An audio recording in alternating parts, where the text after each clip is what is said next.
नमस्कार दोस्तों, मैं अंकित आप सबों का स्पार्क जीएस एकेडमी पे स्वागत करता हूं। जैसा कि हम लोग हिंदी का सीरीज लेकर आगे बढ़ रहे थे, उसी कड़ी में आज व्यंजन वर्ण के साथ हमने पहले क्लास में वर्णमाला से जिक्र किया था चर्चा। उसके बाद स्वर्ण वर्ण क्या होते हैं उससे रिलेटेड, और आज व्यंजन से। तो आज का जो आपका क्लास है वो काफ़ी महत्वपूर्ण है। क्योंकि यहाँ से प्रश्न बहुत ज़्यादा आते हैं। आप जाके प्रीवियस ईयर टेट के एग्ज़ाम देख ले, सी टेट देख ले, या आप जितने भी आपके इवन पीट का एग्ज़ाम जो होता है यूपी ट्रिपल एससी के द्वारा जो लिया जाता है, और इवन जो बिहार के स्टेट हो रहा है उसमें भी हिंदी का वेटेज ज़्यादा है। तो वहाँ से भी प्रश्न आने की यहाँ से प्रश्न मैक्सिमम आते हैं। आप जाकर प्रीवियस ईयर के प्रश्न को देख सकते हैं। साथ ही आगामी आपकी यूपीएसआई जो आपके कांस्टेबल हैं या बिहार एफकेएसआई मेंस होने वाले, उस समय ये हिंदी आपके काम आएंगे। तो चलते हैं, ज़्यादा समय हम व्यतीत नहीं करते हैं। सबसे पहले हम चलते हैं कि स्वर्ण वर्ण किसे कहते हैं और व्यंजन क्या, इसके बारे में हम ऑलरेडी आपको इसका बता चुके हैं कि इसका अंतर क्या होता है। स्वर्ण वर्ण के बारे में हमने ये बताया था कि वैसा वर्ण जो स्वतंत्र होता है। स्वतंत्र का मतलब जो किसी अन्य की सहायता न ले, अपने आप में वो सीमित होता हो, उसे हम लोग स्वर्ण वर्ण बोलते हैं। जैसे में अ, आ, ई, हर्ष ई, दीर्घ ई, हर्ष उ, दीर्घ उ, ए, ऐ, ओ, औ, अंग, आ। ये सारे क्या है, ये किसी भी अन्य वर्ण का सहायता नहीं लेते हैं। लेकिन जब हम व्यंजन की बात करेंगे मित्रों, तो आप देखेंगे कि जिनके उच्चारण में स्वर्ण वर्णों की सहायता से होता है। मतलब ऐसा वर्ण जो स्वर्ण वर्ण का सहायता ले। अब स्वर्ण वर्ण का सहायता कैसे लेगा, आप देखिए। क, जब हम क बोलते हैं कि उसके अंत में देखिए उच्चारण में क्या आता है, अ। आप ख बोलिए, देखिए उसके अंत में क्या आता है, अ। ग में देखिए अ, घ में देखिए अ। तो मतलब क्या कि जब भी आप जो वर्ण का उच्चारण करेंगे तो वर्ण के अंत में ये देखते हैं कि स्वर्ण वर्ण की उच्चारण आ रहा है। तो इसलिए कहा गया है कि व्यंजन वर्ण वो होता है जो स्वर्ण वर्ण के उच्चारण से की सहायता से बोला जाए। ठीक है, उसकी ध्वनि, उसके लास्ट जो ध्वनि होता है वो आपका स्वर्ण वर्ण का होता है। ठीक है, जैसे में देख सकते हैं क ख, इस तरह से। तो इसी तरह से अब जितने भी वर्ड होगा तो आपको व्यंजन और स्वर्ण के बीच का अंतर पता चल चुका होगा कि दोनों में अंतर क्या होता है। अब हम आगे चलते हैं। अब यहाँ से प्रश्न आने की संभावना है, और एक एक पॉइंट आप देखेंगे कि मैं जो आपको बता रहा हूँ ये सारे प्रश्न आपके एग्जाम में आए हुए हैं। आप जाके प्रीवियस ईयर जो क्वेश्चंस है उसमें जाके देखें कि वर्णमाला में, स्वर में और व्यंजन में किस प्रकार से प्रश्न आते हैं। ठीक है, और उस समय आप देखेंगे कि यहाँ से आपके प्रश्न सारे के सारे टकरा जाएंगे। अतः यही निवेदन है कि आप इसको अच्छे से पढ़ें, और जरूरत पड़े तो उसका नोट्स बना ले, 2 से 3 बार देख ले, और एग्जाम से पहले देख कर जाए।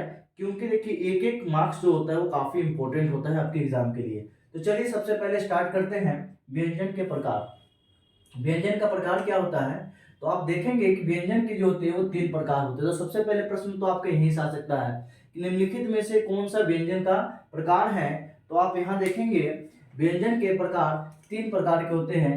पहला स्पर्श व्यंजन, फिर अंतस्थ व्यंजन, फिर ऊष्म व्यंजन। ये 3 आपके जो है आपके व्यंजन के प्रकार होते हैं। तो इनमें से क्वेश्चन ऐसे दे देगा कि निम्नलिखित में से बताए कौन सा स्पर्श, निम्नलिखित में से कौन सा व्यंजन के प्रकार है। तो स्पर्श व्यंजन, अंतस्थ व्यंजन, ऊष्म व्यंजन, और एक आपका स्वर्ण वर्ण का कोई व्यंजन दे देगा, तो जिसमें हम बताएंगे कि व्यंजन के ये आपके मुख्यतः प्रकार होते हैं। ठीक है, और भी प्रकार हैं लेकिन ये भी एक प्रकार है, इसमें आपके प्रश्न आ सकते हैं। साथ ही साथ आप चलते हैं स्पर्श व्यंजन क्या होता है। सबसे पहले हम स्पर्श व्यंजन को देखते हैं। तो देखिए स्पर्श व्यंजन वो होता है कि जब हम बोलते हैं तो हमारे मुख में, जब मुख के अंदर जाएंगे तो कंठ होता है, तालु, दंत, ओष्ठ और मुर्दा, ये 4-5 चीजें होती है जिसके स्पर्श से ही हमारे वर्णों का उच्चारण किया जाता है। एग्जाम्पल के तौर पे देखिए कि जब हम कोई वर्ण बोलते हैं, जैसे क ख ग घ बोलिए, तो जब क ख ग घ हम बोलते हैं तो आप देख सकते हैं उसका उच्चारण हमारे कंठ से आता है। क देखिए कंठ से आ रहा है। तालु में जब हम देखेंगे तो च छ ज झ, देखिए तालु का मतलब आपका जीभ होता है, तालु, च छ च छ ज झ य। ठीक है, मूर्धा में देखिए तो मूर्धा में क्या होता है, जब आपका जीभ और अपर वाले जो मसूर होता है उसमें जब आपका टच स्पर्श होता है तो वहां से जो ध्वनि निकलता है उस वर्ण के उच्चारण को हम लोग मूर्धा से कहा, जैसे उसको हम लोग क्या कहते हैं, टवर्ग, ट ठ ड ढ अ। अब देख देख सकते हैं ट ठ ड ढ अड़ा, ठीक है। फिर जो होता है एक आपका दंत से होता है। दंत का मतलब जब हम किसी भी वर्ण का उच्चारण करते हैं तो उसका जो ध्वनि निकलता है वो दंत के माध्यम से निकलता है, त थ द ध न, त थ द ध न, देख सकते हैं। और ठीक उसी तरह से ओष्ठ से भी होता है, जब हम ओठ का प्रयोग करते हैं जिसमें आपका आ जाता है प फ ब भ म। तो आप खुद देखिए कि जब हम वर्णों का उच्चारण कर रहे हैं स्पर्श में, तो हमारे जो तालु है, कंठ है, मुर्दा है और आपके ओठ ओष्ठ है, उन सबका स्पर्श के माध्यम से ही वर्णों का उच्चारण हो रहा है और ऐसे वर्ण को ही हम स्पर्श व्यंजन कहते हैं। ठीक है, आप देखिए स्पर्श व्यंजन को हम वर्गीय व्यंजन के नाम से भी जानते हैं, वर्गीय। अब वर्गीय क्यों? क्योंकि आगे चल के हम देख रहे हैं कि इसको कवर्ग में, चवर्ग में, टवर्ग में, तवर्ग में और पवर्ग में बांटे हैं। तो जब इसका हम वर्गीकरण कर दे रहे हैं, जिस कारण से स्पर्श व्यंजन को हम वर्गीय व्यंजन बोलते हैं। तो आपके एग्जाम में यह भी आ सकता है कि निम्नलिखित में से किस व्यंजन को वर्गीय व्यंजन कहते हैं। तो आपके एग्जाम्पल में, आपके एग्जाम में स्पर्श व्यंजन हो जाएगा। फिर से याद रखिए कि वर्गीय व्यंजन किसे कहते हैं, तो स्पर्श व्यंजन को वर्गीय व्यंजन कहते हैं, याद रखेंगे। फिर आगे हम चलते हैं इसके वर्गीकरण में। तो आप देखिए मैंने पहले ही बोल दिया है कवर्ग। तो कवर्ग में देखिए क ख ग घ अंग, इसमें क्या है, कंठ से आ रहा है। कहां से? कंठ से। तो आपसे जब भी पूछेगा निम्नलिखित में से कौन सा व्यंजन का उच्चारण कंठ से हो रहा है, तो आपको पता है कवर्ग है, आसानी से आप करके आएंगे। फिर दूसरा चवर्ग। अब चवर्ग में क्या है, आप देखेंगे च छ ज झ य, च छ ज झ य का मतलब क्या हो गया आपका, अब ये तालु से हो गया। तो आपके एग्जाम में प्रश्न किया जाएगा निम्नलिखित में से किस वर्ण का उच्चारण तालु से किया जाता है। तो आपको पता होना चाहिए चवर्ग के जितने भी श्रेणी होते हैं, च छ ज झ य, ये सारे के सारे तालु से होते हैं। इसके अलावा भी होते हैं जो आपके एग्जाम, जो कि आपके आने वाले क्लास में हम बताएंगे। फिर होता है आपका मूर्धा से। तो पूछेगा कि मूर्धा से निम्नलिखित में से बताइए कौन सा ऐसे वर्ण है जो मूर्धा से उच्चारण किए जाते हैं। तो उसके एग्जाम्पल हो जाएगा टवर्ग की श्रेणी। टवर्ग में क्या हो जाएगा ट ठ ड ढ अड़, ट ठ ड ढ अड़। फिर तवर्ग में देखेंगे जो दंत से बोले जाते हैं, वैसे कौन से स्पर्श व्यंजन है जिसका उच्चारण दंत से होता है। तो तवर्ग की श्रेणी के सारे आ जाएंगे, जैसे में त थ द ध न। और फिर ओष्ठ से पूछेगा तो आप बोलेंगे प फ ब भ म।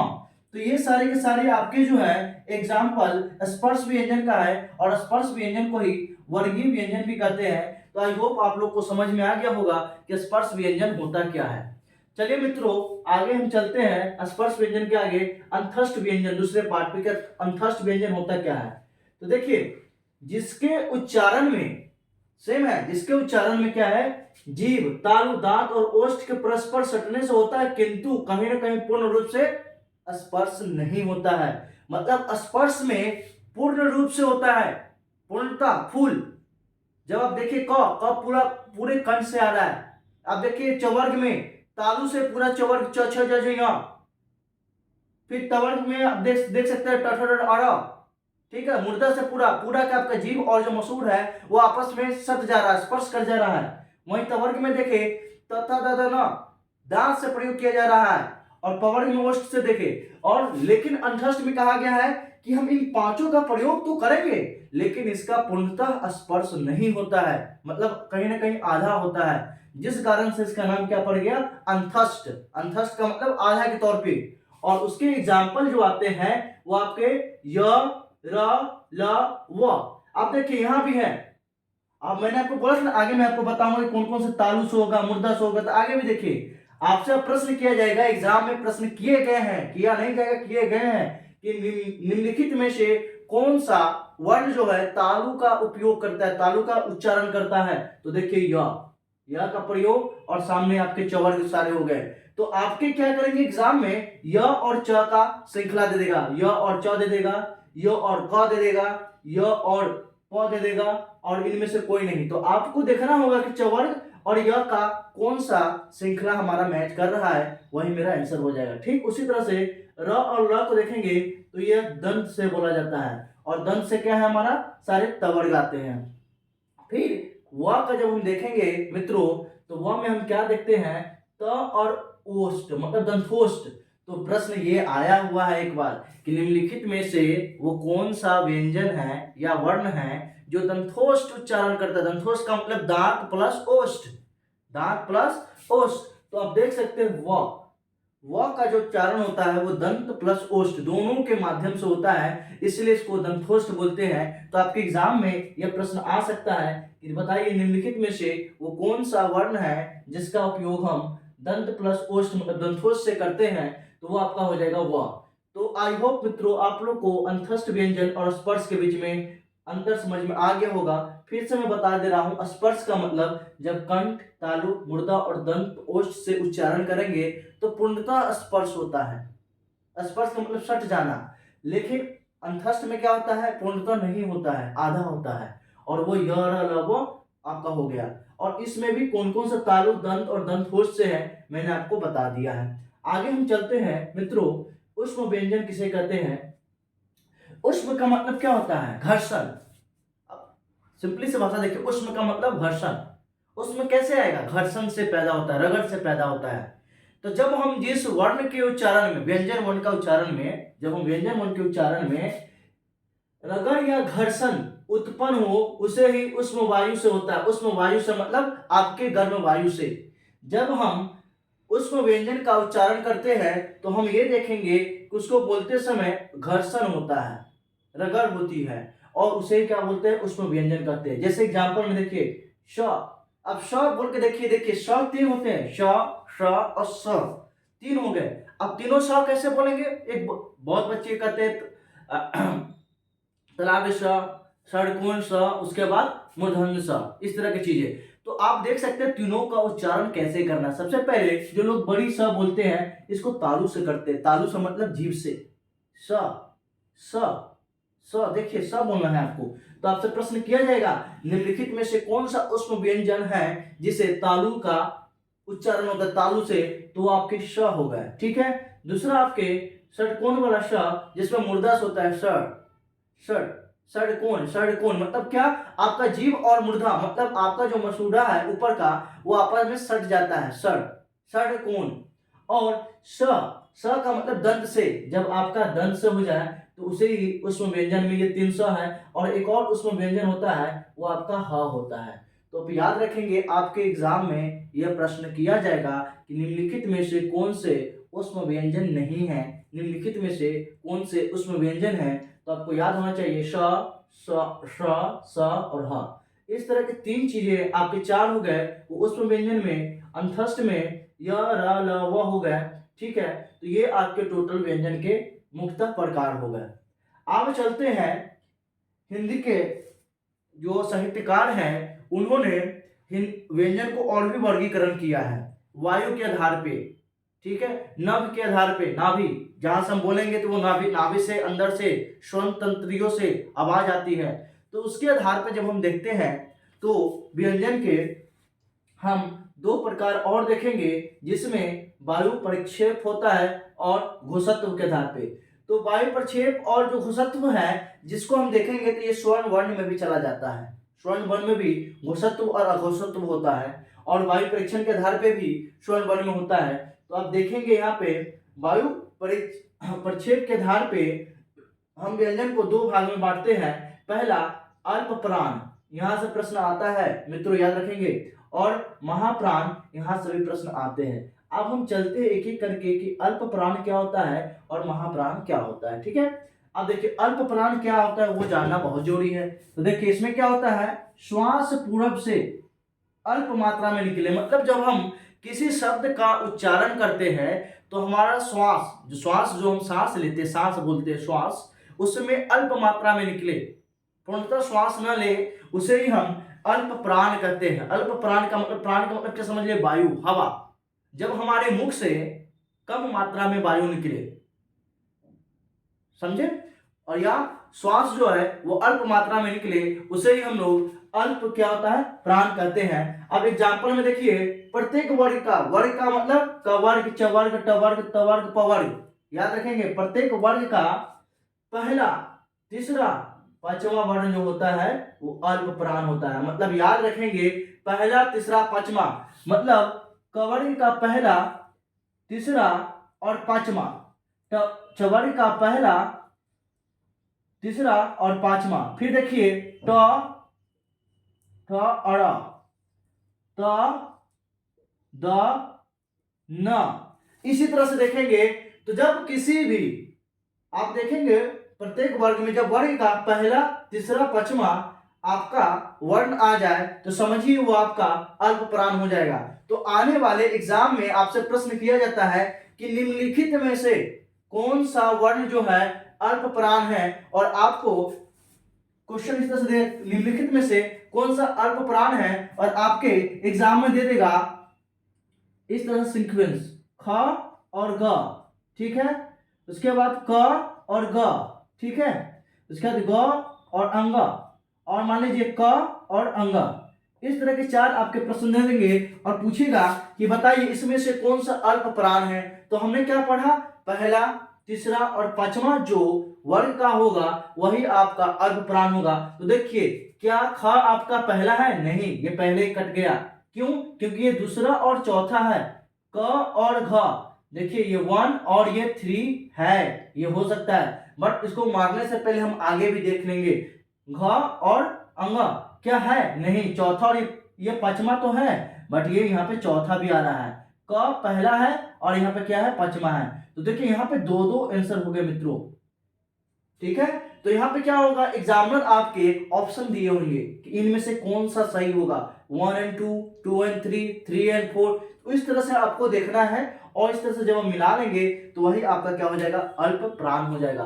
तो फिर से बता दूं, अल्प प्राण का मतलब वो होता है जिसके उच्चारण में हमें वायु या श्वास की मात्रा कम लगे या आधा लगे, उसे अल्प प्राण कहते हैं। और अल्प प्राण में जानने के लिए याद रखेंगे प्रत्येक वर्ग का पहला, तीसरा और पांचवा जो भी वर्ण होगा वो आपके अल्पप्राण में हो जाएंगे, ठीक है। इसके साथ ही साथ जब हम अंतस्थ व्यंजन की बात किए, य, र, ल, व, य, र, ल, व, ये भी आपके अल्पप्राण में आ जाएंगे। तो अल्पप्राण में फिर से बता दूं, फर्स्ट जो पहला, तीसरा और पांचवा के साथ साथ आपके अंतस्थ का य, र, ल और व, ये जब आ जाएंगे तो समझिए आपका अल्प प्राण हो गया ये, ठीक है। अब चलते हैं हम लोग महाप्राण की ओर कि महाप्राण होता क्या है, ठीक है। तो देखिए अल्प का मतलब आधा, तो महा का मतलब पूरा होगा। मतलब जिस वर्ण के उच्चारण में जब हम उच्चारण करते हो तो सांस पूरी आती हो, पूर्णतः, आधा नहीं। सांस लेने में हमें आधा का प्रयोग नहीं करते, पूर्णतः सांस लेने के प्रयोग करते हैं। तो उससे हम लोग क्या कहते हैं, महाप्राण। उच्चारण में श्वास अधिक मात्रा में निकलती हो, समय अधिक लेता हो। अल्प प्राण में समय कम होता है, क्यों? सांसें कम, आधा। और महाप्राण में सांसें ज्यादा, मतलब ये ज्यादा समय लेगा। और ऐसे में हम देखेंगे जो रिमेनिंग बच गए किसी भी वर्ग का जब दूसरा और चौथा, क्या? दूसरा और चौथा, याद रखेंगे दूसरा और चौथा जो होगा वर्ग का दूसरा और चौथा, और समस्त उष्म व्यंजन मतलब श और ह, ये चार के चार जो हो जाएंगे सभी आपके महाप्राण में। तो आपके प्रश्न किए जाएंगे कि निम्नलिखित में से कौन सा है जो आपके महाप्राण व्यंजन होते हैं। निम्नलिखित में से कौन है जो महाप्राण व्यंजन है, और आपके एग्जामिनर क्वेश्चंस इस हिसाब से दे देगा। जैसे क्वेश्चन हो गया निम्नलिखित में से कौन सा महाप्राण है, ठीक है। और मैंने बोला, आपको बताया कि दूसरा, चौथा या उष्म व्यंजन, ठीक है।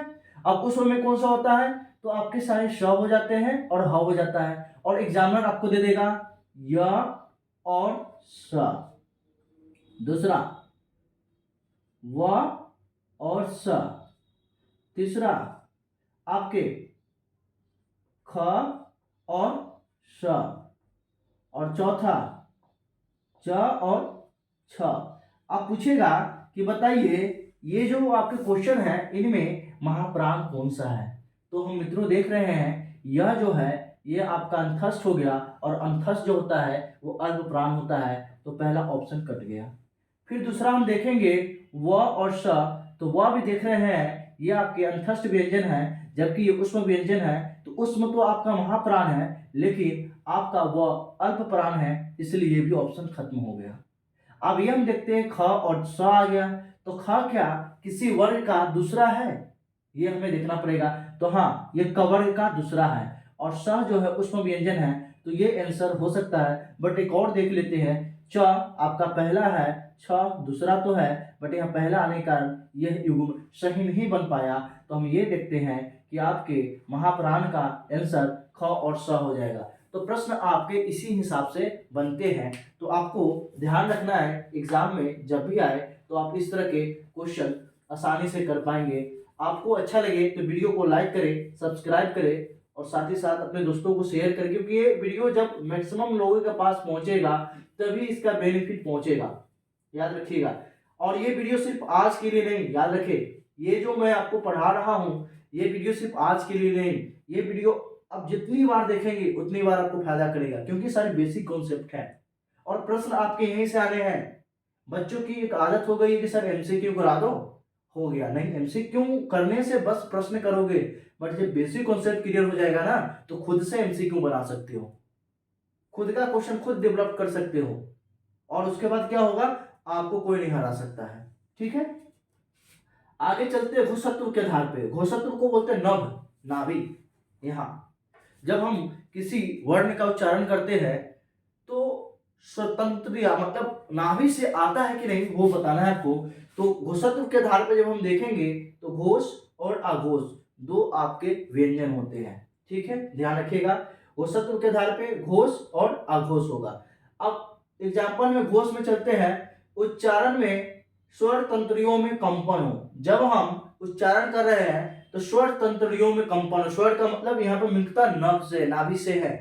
जब हम बोलेंगे, आप देखिए प्रत्येक वर्ग का तीसरा और चौथा, आप खुद बोले देखिए, घ से कहां से आवाज आ रहा है, उसके बाद आपका चौथा ख, ग, ख, देख लीजिए, उसके बाद आपका झ, झ, और ढ, ढ, द, ध, ब, भ, कहां से आवाज आ रही है, कंपन। एक तरह से हम देखेंगे इसमें कंपन प्रयोग उपयोग हो रहा है। जब हम किसी वर्ण का उच्चारण करेंगे, जब उसमें कंपन होता हो उसे ही हम लोग घोष बोलते हैं। और प्रत्येक वर्ग का तीसरा और चौथा, याद रखेंगे, देखिए ये आपको कंफ्यूज करेगा, अल्प प्राण, महाप्राण, घोष और अघोष। क्यों? अल्प प्राण में मैंने पहले बताया पहला, तीसरा और पांचवा, साथ ही साथ अंतस्थ। महाप्राण में मैंने बताया दूसरा, चौथा, फिर आपको उसमें व्यंजन। अब घोषक में बताया जा रहा है तीसरा, चौथा। अब घोष में मैंने बताया तीसरा, चौथा। अब जितना भी होगा घोष में, यही तो कंपटीशन है, यही तो आपको तैयारी करके जाना है, क्योंकि कंफ्यूजन इन्हीं दो में होगा। प्रश्न आपके यही दो से आएंगे, यहां से बहुत कम आएंगे, लेकिन प्रश्न आपके वायु परीक्षण और घोषत्व के आधार पे ज्यादा किया जाएगा। और यहाँ पे ही बच्चे क्या होंगे, बाहर। अगर एक क्वेश्चन भी यहाँ से आ गए या दो क्वेश्चन भी आ गए तो सोचिए आपके दो, अगर 2 मार्क्स के हैं तो 2 4 नंबर चले जाएंगे, नहीं तो फिर 2 नंबर। और 2 नंबर किसी भी कॉम्पिटिटिव एग्जाम के लिए कितना महत्वपूर्ण होता है वो सभी जानते हैं, मैं और आप सभी। तो फिर से ध्यान देंगे, घोष वर्ण उस वर्ण को बोलते हैं, उस व्यंजन वर्ण को बोलते हैं। सिर्फ व्यंजन नहीं, ये स्वर में भी होता है और व्यंजन में भी होता है। तो सिंपली समझिए, घोष वर्ण उसे बोलते हैं जिसके उच्चारण में कंपन उत्पन्न हो। कंपन, कंपन मतलब आपके शरीर में कंपन टाइप का हो। जैसे घ और घ, देखिए ग और घ बोलेंगे तो कंपन आता है, ज और झ बोलेंगे तो कंपन आता है, ठीक हो जाता है। द और ध बोलेंगे तो कंपन आता है। तो उसी को हम लोग क्या बोलते हैं, घोष। तो हर एक आपके वर्गीकरण में जो मैंने कवर चवर किया है, उसके जब तीसरा और चौथा नंबर आ जाए और साथ ही साथ आपके अंतस्थ व्यंजन आ जाए, यह लवा, वो सारे क्या हो जाते हैं, आपके घोष व्यंजन हो जाते हैं। और उसके बाद जो है आपके अघोष, जिसमें कंपन न होता हो। और कंपन न होता हो तो आप याद रखेंगे पहला और दूसरा। पांचवा में इसका देखिए, घोष और अघोष में पांचवे का कोई काम नहीं है, याद रखिएगा, पांचवे का कोई काम नहीं है। इसका काम कहाँ है, महाप्राण और अल्प प्राण में। लेकिन जब घोष अघोष की बात करेंगे तो सिर्फ शुरू की 4 की काम होगी। तो तीसरा चौथा तो आपका घोष हो गया, तो पहला दूसरा क्या हो जाएगा, अघोष। क ख ग घ, क ख च छ ट ठ द ध प फ, इसमें कोई कंपन नहीं है, ये आसानी से बोले जा सकते हैं। लेकिन जब आप तीसरा चौथा बोलेंगे तो देखिए शरीर में कंपन टाइप आएगा, ग घ। अब देखिए खुद कंपन हो रहा है। तो जब किसी शब्द किसी वर्ण के उच्चारण में कंपन पैदा होता हो, तीसरा चौथा, वो आपके घोष हो जाते हैं। जिस समय कंपन उत्पन्न ना होता हो उसे क्या कहते हैं, आपका अघोष, जो हो जाएगा क और ख, च और छ, ट और ध, त और ध, प और भ। तो इस तरह के आप चीज देख सकते हैं घोषत्व के आधार पे आपके, और साथ ही साथ जितने भी उसमें व्यंजन होते हैं, जितने भी उसमें व्यंजन, वो सारे आपके क्या हो गए, आपके अघोष के अंतर्गत आ जाते हैं। लेकिन उसमें व्यंजन में भी एक ऐसा है जो आपका घोषत्व में आता है, वो हा।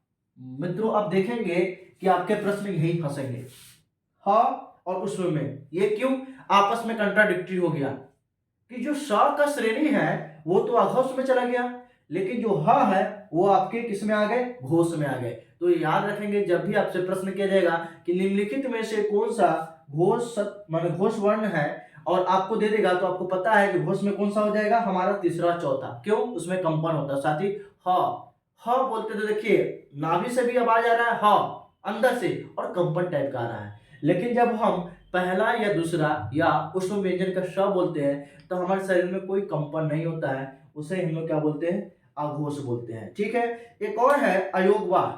अब अयोगवाह जो है ये दो प्रकार के होते हैं। अब अयोगवाह पे हम चर्चा करते हैं, अयोगवाह क्या होता है, और ये दो प्रकार के होते हैं, और यहां से भी प्रश्न किए जा सकते हैं। ठीक है, और इसके साथ ही आज आपका जो बेसिक वर्णमाला में स्वर्ण और व्यंजन वर्ण था वो आपका कंप्लीट हो जाएगा। कल जो सबसे इंपॉर्टेंट टॉपिक होता है वो तत्सम तद्भव, तत्सम तद्भव, तो उस पे हम काम करेंगे कि तत्सम क्या होते हैं, तद्भव क्या होता है। कुछ आपके प्रश्न देशज और विदेशज से भी पूछा गया है, तो वहां से भी हम करेंगे। तो चलिए सबसे पहले हम चलते हैं आपके और अयोगवाह पे। अयोगवाह क्या होता है, अयोग वाह, ध्यान रखेंगे। अयोग भाव में आपके दो होते हैं, एक होता है अनुस्वार और दूसरा होता है विसर्ग। क्या, विसर्ग।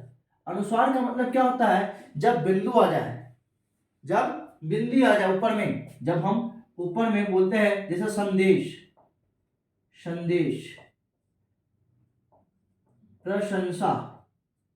ठीक है, तो जब हम देखेंगे कि संदेश हो गया, ठीक, विसर्ग में हम देखेंगे कि जब अंत में हलंत आ जाता है, हाँ, तो उसे हम लोग विसर्ग बोलते हैं, और जब जब बिंदु आ जाए उसको हम लोग अनुस्वार बोलते हैं। तो आप इस हिसाब से देख लेंगे कि निम्नलिखित में से कौन सा अयोगवाह है। तो अयोगवाह आपके जब भी किसी भी वर्ण के उच्चारण में ऊपर में अगर बिंदु आ जाए तो समझ जाइए वो अनुस्वार है, और जब अंत में ह, जब हम संज्ञा पर जब हम पूरा पढ़ेंगे तो अब विषम विषम यादि बोधक जब पढ़ते हैं हम, तो उसमें देखते हैं ह की मात्रा आती है।